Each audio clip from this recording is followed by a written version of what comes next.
आप सभी दर्शकों का इस YouTube चैनल पर हार्दिक स्वागत एवं अभिनंदन है। जैसा कि आप जानते हैं कि यहाँ इन दिनों योग दर्शन की कक्षा गतिमान है।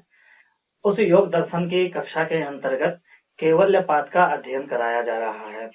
कैवल्य पाठ के अंतर्गत भी 6 सूत्रों का अध्ययन पिछली वीडियो में हो चुका है। आज की कक्षा है 7वें सूत्र पर। तो 7वां सूत्र है कर्मा शुक्ला कृष्णम योगिनः त्रिविधम वितरेषाम्। क्या सूत्र है?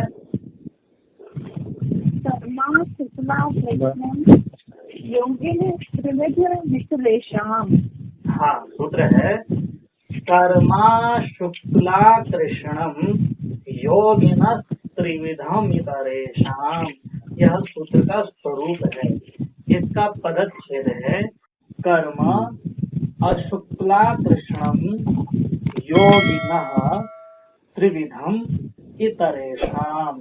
यह है पदच्छेद। अब इस सूत्र का अर्थ बताने से पहले इसका प्रसंग बताना चाहेंगे कि आखिर यह सूत्र क्यों उपस्थित हुआ। इससे पहले निर्माण चित्तों का प्रसंग गतिमान था। उन निर्माण चित्तों में उन चित्तों की अवस्था पिछले सूत्र में बताई गई थी कि जो योगी का चित्त होता है वह क्या होता है, तत्र ध्यानजम अनाशयम, कि वह जो योगी का चित्त होता है ध्यानज चित्त वह अनाशय होता है।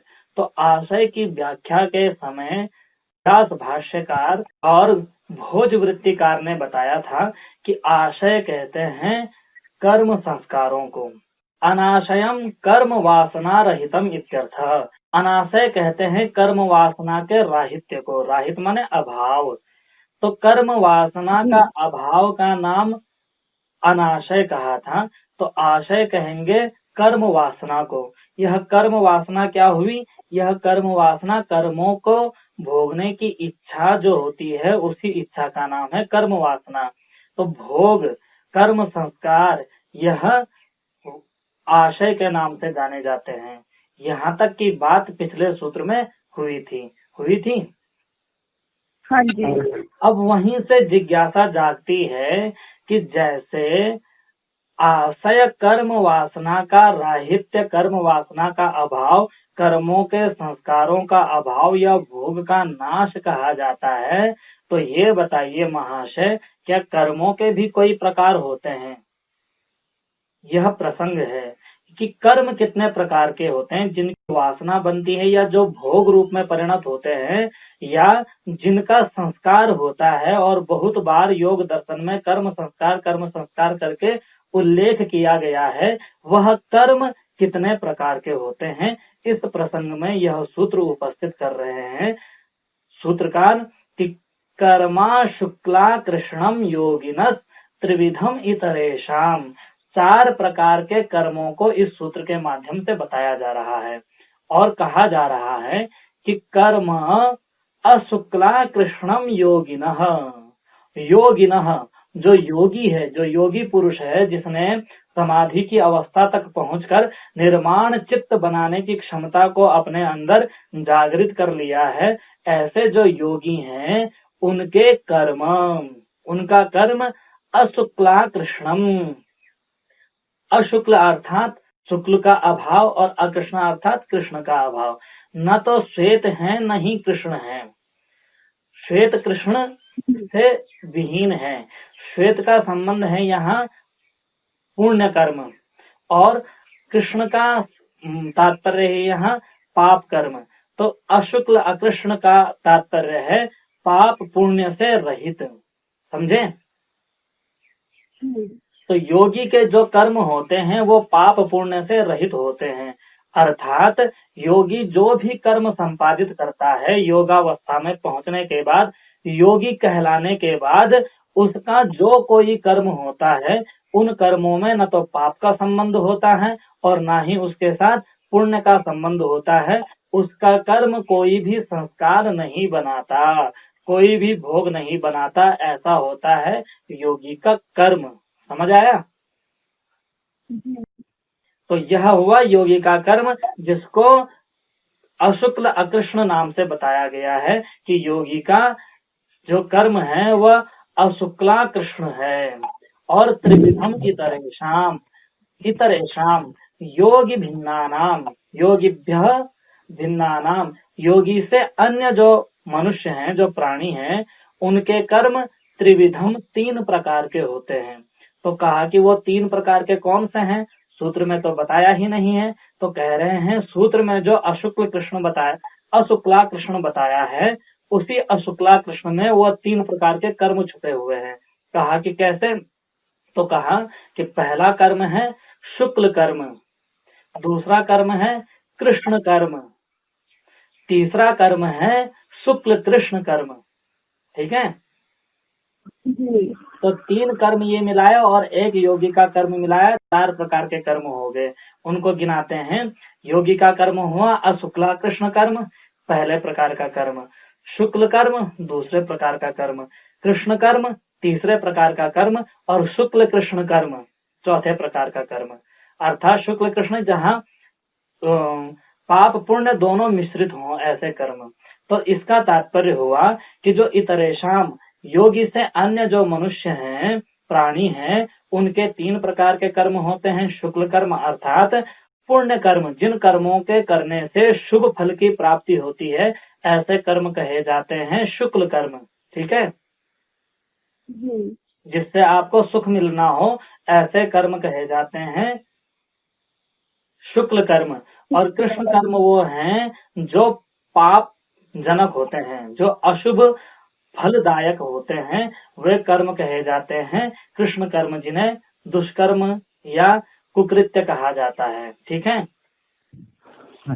और तीसरा कर्म होता है शुक्ल कृष्ण कर्म, अर्थात जहाँ पाप पुण्य का मिश्रण हो, ऐसे कर्म कहे जाते हैं शुक्ल कृष्ण कर्म।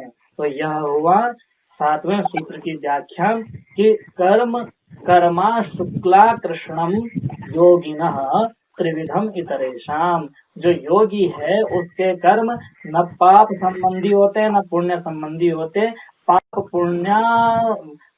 पुण्य संबंधातिरिक्त होते हैं। न वहाँ पाप का संबंध होता है न पुण्य का संबंध होता है, इसलिए योगी के कर्मों को अशुक्ला कृष्ण कहा है। और अन्य मनुष्यों के 3 प्रकार के कर्म होते हैं, शुक्ल कर्म अर्थात पुण्य जनक कर्म, और कृष्ण कर्म अर्थात पाप से युक्त कर्म, और शुक्ल कृष्ण कर्म अर्थात पाप पुण्य से मिश्रित कर्म। यह हुआ का अर्थ। समझ में आया? कुलदीप जी, हाँ जी, एक चीज पूछनी थी। हाँ जी, कि मतलब पाप से रहित हो गया, पुण्य से रहित हो गया, तो जो पुण्य से रहित होता है वो कर्म कैसा होगा, या फिर जो पाप से रहित होता है वो कैसा कर्म होगा? जो पुण्य से रहित होगा वह पाप कर्म हो सकता है, और जो पाप से रहित होगा वह पुण्य कर्म हो सकता है। जो पाप पुण्य से रहित कर्म होगा वह ऐसा कर्म होगा कि जिसका कोई भी फल भोग नहीं बनेगा। आपने कुछ भी काम किया, उस काम का कोई भी फल नहीं है। जैसे संध्या, ब्राह्मणों को संध्या करने का वेद का आदेश है, तो पूछते हैं कि संध्या करने से क्या लाभ होता है, तो कहते हैं कि कोई लाभ नहीं होता, ये आपका कर्तव्य है, ये करना ही करना है। ठीक है, अच्छा, समझ हाँ, जैसे और लोग जैसे ध्यान लगाते हैं, ये करते हैं। हाँ, कहने का मतलब है कि यदि आप योगावस्था पे चले जाओगे तो योगावस्था के बाद आप जितना भी कर्म करोगे, वस्तुतः योगावस्था में पहुंचने के बाद व्यक्ति ऐसा कोई कर्म करेगा ही नहीं जिसके वजह से सृष्टि का संचालन बिगड़े। तो वह ऐसे कर्म करेगा ना तो उसका भोग ही नहीं बनेगा। उसने अगर कोई कर्म किया, वो अगर पाप पुण्य की श्रेणी में आ रहा होगा तो उसको पुण्य भोगना ही नहीं है, तो उसका भोग बनेगा ही नहीं। अगर बाई चांस उसके हाथों कोई, वैसे तो पाप कर्म होगा नहीं, लेकिन यदि वह पाप कर्म करता है तो उसका इस सृष्टि पर कोई भी भोग नहीं बनेगा। ठीक है, व्याकरण पढ़ी होगी आपने, तो व्याकरण में जो त्रिपाठी वाले सूत्र असिद्ध होते हैं, कुछ इसी तरह के कर्म होंगे कि उसका कर्म असिद्ध होगा। वह इस प्रकृति पे कोई प्रभाव नहीं डालेगा, उतना ही प्रभाव डालेगा जिससे उसका कर्म भोग न बने। ठीक है, हाँ। तो यह हुआ अब दूसरी चीज है कि एक और कर्म, जैसे कि मेरे से गीता के अनुसार पूछना नहीं चाहिए, लेकिन जैसे जो निष्काम कर्म जो बोलते हैं, तो वो वही उसी में आ जाएगा क्या, योगी के कर्म में? देखो, निष्काम कर्म योगी का कर्म में तो आएगा, लेकिन हाँ, वैसे कर्म आएगा, हाँ, योगी के कर्म में आएगा निष्काम कर्म। लेकिन यहाँ निष्काम कर्म से मतलब होता है कि कामना से रहित कर्म। आप जितने भी कर्म करते हो उस कर्म में आपकी कामना होती है। आपने अगर मुझसे अध्ययन कर रहे हो तो इस अध्ययन में आपकी कामना है, कोई ना कोई कामना है आपकी। आप क्यों यहाँ पढ़ते हो? आपको योग दर्शन सीखना है, उस सीखने के बाद आपको कुछ करना है। ये हुआ सकाम कर्म। और निष्काम कर्म से तात्पर्य होता है कि जैसे आप किसी चौराहे पर जा रहे हो, आपने वहां पे देखा कि कोई बूढ़ी स्त्री है जो रास्ता पार करना चाहती है। अगर आपने बिना सोचे बिना स्वार्थ के उस स्त्री को रास्ते से पार करवा दिया, और पार करवाते हुए या उस कर्म को करने की इच्छा जब आपके अंदर आई, तो इस इच्छा से नहीं किया आपने, अच्छा पुण्य कर्म करना चाहिए, किसी को रास्ता दिखाना चाहिए, इसलिए पार कराऊं। अगर ऐसी भावना आई तो ये कामी कर्म हो गया, सकाम कर्म हो गया।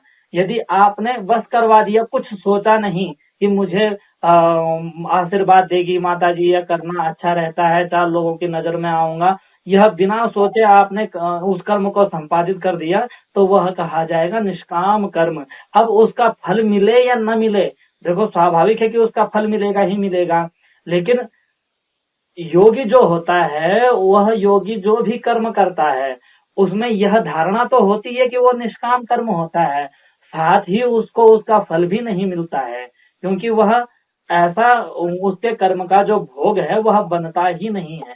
ठीक है, लगभग एक जैसा होता है, क्योंकि लगभग एक जैसा होता है। वो अवस्था भी आपकी योगी वाली अवस्था होती है जब आप बिना निष्काम के किसी को पार करवाते हो।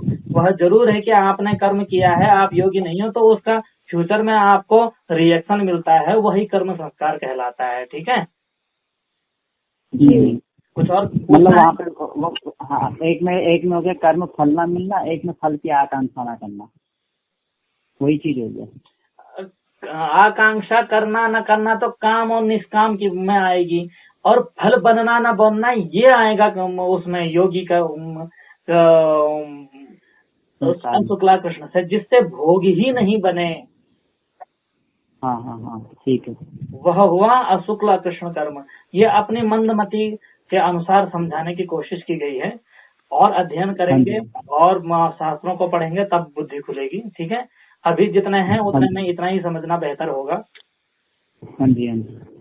तो आज की कक्षा यहीं विराम करते हैं। नमस्कार।